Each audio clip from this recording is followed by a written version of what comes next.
ایک آدمی جب دفتر میں کام کر رہا تھا تو اسے ایک عجیب بات کا پتہ چلا۔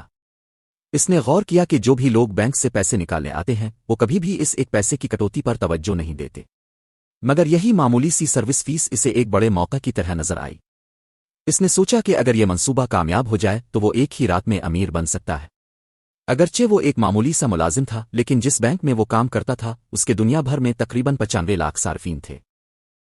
بینک مختلف اکاؤنٹس کی نوعیت کے مطابق تقریباً روزانہ سروس فیس وصول کرتا تھا۔ اگر وہ ہر اکاؤنٹ سے صرف ایک پیسہ بھی نکال کر اپنے پاس رکھ لے تو وہ بہت جلد کروڑ پتی بن سکتا تھا، اور کسی کو اس پر شک بھی نہ ہوتا۔ لیکن اس کا عہدہ اتنا اونچا نہیں تھا کہ وہ یہ کام براہ راست کر سکے۔ خوش قسمتی سے وہ کمپیوٹر کا ماہر تھا۔ نک نے ایک رات میں ایک ٹروجن پروگرام تیار کیا اور اسے ایک بظاہر بے ضرر فائل میں چھپا دیا۔ پھر اس نے بینک کے مینیجر کو ایک ای میل بھیجی اور خاموشی سے انتظار کرنے لگا۔ اگلے دن جب مینیجر دفتر آیا تو اس نے عادت کے مطابق کمپیوٹر کھولا۔ جیسے ہی اس نے اس ای میل کو دیکھا جو ایک عام دفتری پیغام کی طرح لگ رہی تھی، اس نے بغیر سوچے سمجھے اسے کھول لیا۔ اسی لمحے نک اس کے کمپیوٹر میں داخل ہونے میں کامیاب ہو گیا اور اسے یہ بھی معلوم ہوا کہ مینیجر کا اپنے اسسٹنٹ کے ساتھ خفیہ تعلق ہے، مگر یہ بات اس کے لیے اہم نہیں تھی۔ اس نے فوراً ریموٹ کنٹرول سنبھال لیا اور اس کا ٹروجن پروگرام تیزی سے پورے دفتر میں پھیل گیا۔ کچھ ہی دیر میں اس نے پورے بینک کے سسٹم کو اپنے قابو میں لے لیا۔ اس کا اصل مقصد ایڈمنسٹریٹر کے کمپیوٹر تک پہنچنا تھا، کیونکہ وہی واحد جگہ تھی جہاں سے بینک کے سرور تک مکمل رسائی حاصل کی جا سکتی تھی۔ جلد ہی ملازمین کو اندازہ ہو گیا کہ سسٹم ہیک ہو چکا ہے، لیکن یہ بھی نک کے منصوبے کا حصہ تھا۔ جب نیٹ ورک سیکیورٹی ٹیم پہنچی تو انہوں نے سب سے پہلے پورے سسٹم کو ریسٹارٹ کرنے کا فیصلہ کیا، لیکن اس کے لیے پاس ورڈ درکار تھا۔ اس نے کامیابی سے بینک کے سرور سے کنیکشن قائم کر لیا۔ اب اگلا کام یہ تھا کہ وہ 95 لاکھ بینک صارفین کے اکاؤنٹ سے سروس فیس کے نام پر صرف ایک پیسہ کاٹ لے۔ اس نے صرف ایک منٹ میں 95,000 کما لیے، لیکن یہ رقم ابھی اس کی نہیں تھی، مگر اس کی مشکلات ختم نہیں ہوئیں۔ اسپتال سے خبر آئی کہ اگرچہ اس کے والد کا آپریشن کامیاب رہا، مگر صحت یابی کے لیے مزید اخراجات درکار ہیں۔ نیک کے پاس موجود 95,000 پہلے ہی ختم ہو چکے تھے۔ اپنے بیمار والد کو دیکھ کر وہ پریشان ہو گیا۔ اس کے بینک اکاؤنٹ میں صرف چند روپے باقی تھے۔ اسے افسوس ہوا کہ اس نے پہلے زیادہ پیسے کیوں نہیں نکالے۔ اب وہ دوبارہ ہیکنگ نہیں کر سکتا تھا کیونکہ پولیس ابھی بھی تفتیش کر رہی تھی۔ اسی مایوسی میں اچانک اس کی نظر اے ٹی ایم پر موجود مختلف بینکوں کے لوگوز پر پڑی اور اسے ایک نیا خیال آیا۔ اس نے سوچا کہ اگر 8 بینکوں کے تقریباً 8 کروڑ صارفین سے ہر ایک سے ایک پیسہ لیا جائے تو 80 لاکھ بن سکتے ہیں۔ یہ ناممکن لگتا تھا، مگر وہ یہ کام کر سکتا تھا کیونکہ وہ سسٹمز میں خفیہ طور پر داخل ہو کر ہر اکاؤنٹ سے رقم نکال سکتا تھا۔ اگر پکڑا جاتا تو سخت سزا مل سکتی تھی، مگر اس نے جان کی پرواہ نہ کی اور جلد ہی 80 لاکھ اکٹھے کر لیے۔ اس رقم سے اس نے اپنے والد کا علاج کروایا اور ایک عالیشان گھر خرید لیا جس میں کئی باتھ رومز تھے۔ دونوں باپ بیٹا آرام کی زندگی گزارنے لگے، مگر زیادہ دیر نہیں۔ ایک دن خطرناک غنڈے ان کے گھر آ گئے۔ وہ حیران تھے کیونکہ قرض تو ادا ہو چکا تھا، مگر اصل میں نک کی اچانک امیری نے بلیک لیڈر کو مشکوک بنا دیا تھا۔ اس نے نک کو دھمکی دی کہ وہ دولت کا راز بتائے ورنہ اس کے والد کو نقصان پہنچائے گا۔ والد کو تکلیف میں دیکھ کر نک نے سب کچھ بتا دیا۔ غنڈے نے اسے حکم دیا کہ وہ ساری رقم اس کے اکاؤنٹ میں منتقل کرے۔ نک مجبور ہو کر مان گیا، مگر غنڈے نے پیسے لے کر بھی انہیں نہیں چھوڑا بلکہ ان کے گھر پر قبضہ کر لیا اور نک کو نوکر بنا دیا۔ وہ اسے مارتے پیٹتے رہے۔ نک نے صبر کیا اور موقع کا انتظار کرنے لگا۔ ایک دن جب وہ لوگ سوئمنگ پول کے پاس تھے، نک نے صوفے پر پڑی بندوق دیکھی اور ایک منصوبہ بنایا۔ اس نے اپنے والد کو جگایا اور بھاگنے کی کوشش کی، مگر ایک غنڈے نے دیکھ لیا۔ نک نے گھبرا کر بندوق اٹھائی، مگر وہ چلانا نہیں جانتا تھا۔ اس نے ایک گولی چلائی، مگر مخالف نے اس پر حملہ کر کے بندوق چھین لی اور اسے بری طرح مارا۔ اسی دوران اچانک ایک بندوق اس غنڈے کے سر پر آ گئی۔ وہ ہنسا، مگر نک کے والد نے گولی لوڈ کر لی تھی۔ اب وہ غنڈا خاموش ہو گیا۔ باپ بیٹے نے اسے یرغمال بنا کر وہاں سے فرار حاصل کیا۔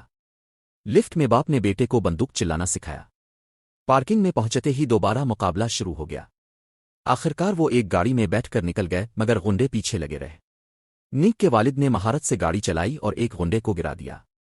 وہ خوش ہوا، مگر خوشی زیادہ دیر نہ رہی کیونکہ پیچھے والی گاڑی قریب آ گئی اور اسی وقت پیٹرول بھی ختم ہو گیا۔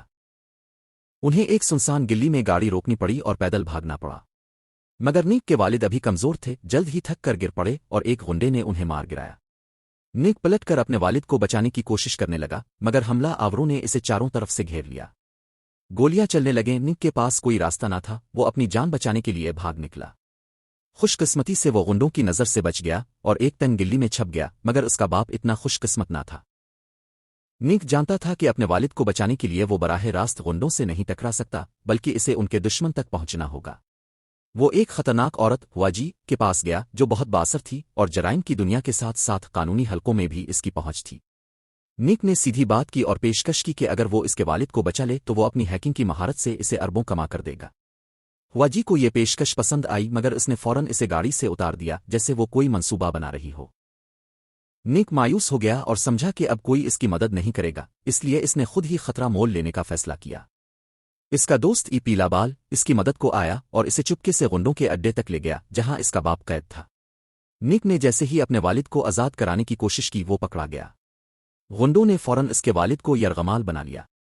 نیک کو لگا کہ آج اس کی موت یقینی ہے، مگر اچانک کچھ نامعلوم لوگ وہاں داخل ہوئے اور سب کو مارنا شروع کر دیا۔ واضح تھا کہ وہ نیک کو بچانے آئے تھے۔ اسی دوران بلیک لیڈر نے آخری کوشش کی کہ مرنے سے پہلے نیک کو بھی ساتھ لے جائے، مگر اچانک ایک گولی نے اس کے سر کو نشانہ بنایا۔ گولی چلانے والی وہی ہواجی تھی جس نے پہلے مدد سے انکار کیا تھا۔ نیک حیران رہ گیا، مگر اس نے اس کا شکریہ ادا کیا اور وعدہ کیا کہ وہ اس کے لیے پیسہ کمائے گا۔ ہواجی نے ابھی اس پر مکمل بھروسہ نہیں کیا تھا، اس لیے اسے آزمانے کا فیصلہ کیا۔ کچھ ہی دیر بعد نیک کو پولیس کے بھیس میں لوگوں نے اغوا کر لیا اور اس پر تشدد کیا گیا تاکہ وہ سچ بتائے، مگر اس نے کچھ نہ کہا۔ بعد میں معلوم ہوا کہ یہ سب ہواجی کا امتحان تھا اور اب وہ اس پر بھروسہ کرنے لگی تھی۔ نیک نے بینک کی نوکری چھوڑ دی اور دوبارہ اپنے ایک پیسے والے منصوبے پر کام شروع کر دیا۔ وہ جو پیسہ کماتا آدھا خود رکھتا اور آدھا ہواجی کو دیتا، مگر جلد ہی وہ عورت لالچی ہو گئی اور اس نے مطالبہ کیا کہ نیک ایک ہفتے میں 8 ارب کمائے۔ نیک کو احساس ہوا کہ وہ ایک اور خطرناک جال میں پھنس چکا ہے، مگر اپنے والد کی خاطر اسے ماننا پڑا۔ اتنی بڑی رقم اکٹھی کرنے کے لیے اسے بار بار ہیکنگ کرنی پڑی، جس سے پکڑے جانے کا خطرہ بڑھ گیا۔ دوسری طرف بینک کو بھی شک ہو گیا تھا کہ کوئی ہیکر صارفین کے اکاؤنٹ سے رقم چرا رہا ہے۔ سیکیورٹی ٹیم نے جال بچھایا، مگر جب انہوں نے مجرم کو پکڑا تو وہ نیک نہیں بلکہ ایک اعلیٰ افسر نکلا، کیونکہ نیک نے پہلے ہی اس پر الزام ڈال دیا تھا۔ مگر نیک کی احتیاط کے باوجود کچھ شواہد باقی رہ گئے تھے۔ حذف کی گئی CCTV فوٹیج کا ایک حصہ بحال کر لیا گیا جس میں نیک مشکوک انداز میں گھومتا نظر آ رہا تھا۔ ادھر ایک اور انکشاف ہوا کہ ایک خاتون وزیر بھی اس کیس میں ملوث ہو سکتی ہے، جس سے معاملہ اور پیچیدہ ہو گیا۔ اسی دوران نیک کی ساتھی اوشا امی نے اپنے ساتھی سے محبت کا اظہار کیا، مگر اسے انکار کا سامنا کرنا پڑا۔ اس کے فوراً بعد اس پر حملہ ہوا اور وہ شدید زخمی ہو گیا۔ تحقیقات کے دوران پتہ چلا کہ اس حملے کے پیچھے ہواجی کے لوگ تھے، کیونکہ وہ اپنے راز چھپانا چاہتی تھی۔ جب نیک کو یہ معلوم ہوا تو وہ غصے میں آ گیا اور اس نے ہواجی کا ساتھ چھوڑنے کا فیصلہ کیا، مگر اس نے اسے دھمکی دی کہ اگر وہ پیچھے ہٹا تو وہ اس کی دوست کو مار دے گی۔ نیک کو اندازہ ہو گیا کہ وہ کتنی خطرناک ہے۔ آخرکار نیک نے فیصلہ کیا کہ وہ اسے ختم کرے گا۔ اس نے اپنے والد کو پیسے اور ٹکٹ دے کر محفوظ جگہ بھیج دیا اور خود ایک منصوبہ بنایا۔ اس نے اپنے دوست کے ساتھ مل کر قاتلوں کو کرائے پر لیا اور ہواجی کو مارنے نکل پڑا۔ وہ ایک ریسٹورنٹ میں داخل ہوا جہاں ہواجی ناشتہ کر رہی تھی اور اس نے فوراً اس پر گولی چلائی، مگر گولی نہیں چلی کیونکہ بندوق میں گولیاں ہی نہیں تھیں۔ باقی قاتل مارے گئے اور نیک کو پتہ چلا کہ اس کے اپنے دوست نے اسے دھوکا دیا ہے۔ اب اسے یقین ہو گیا کہ آج اس کا بچنا ناممکن ہے۔